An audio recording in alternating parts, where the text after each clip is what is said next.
ধর্মীয় উৎসবের পবিত্রতা রক্ষার দায়িত্ব সবাইকে নিতে হবে। পূজা নিয়ে পাশের দেশ অপপ্রচার চালাতে পারে, এ বিষয়ে সবাইকে সতর্ক থাকার আহ্বান জানিয়েছেন স্বরাষ্ট্র উপদেষ্টা জাহাঙ্গীর আলম চৌধুরী। বুধবার চট্টগ্রাম সার্কিট হাউসে দুর্গাপূজা ও নির্বাচনের নিরাপত্তা নিয়ে আইনশৃঙ্খলা বাহিনীর সাথে মত বিনিময় সভা শেষে তিনি একথা বলেন। আরো বলেন, নির্বাচন শুধু আইনশৃঙ্খলা বাহিনীর উপর নির্ভর করে না, জনগণ নির্বাচনমুখী হলে, রাজনৈতিক দলগুলোর মধ্যে মতের মিল হলে নির্বাচনের পথে আর বাধা নেই।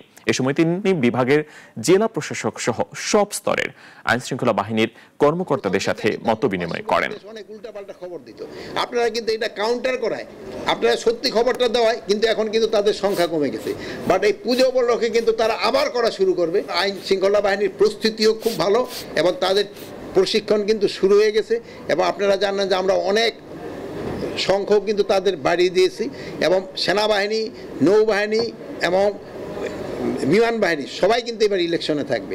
এখন ধরুন মাঠে 30,000 মতো আছে সেনাবাহিনী, ওই সময় প্রায় 1 লাখের মতো থাকবে সেনাবাহিনী।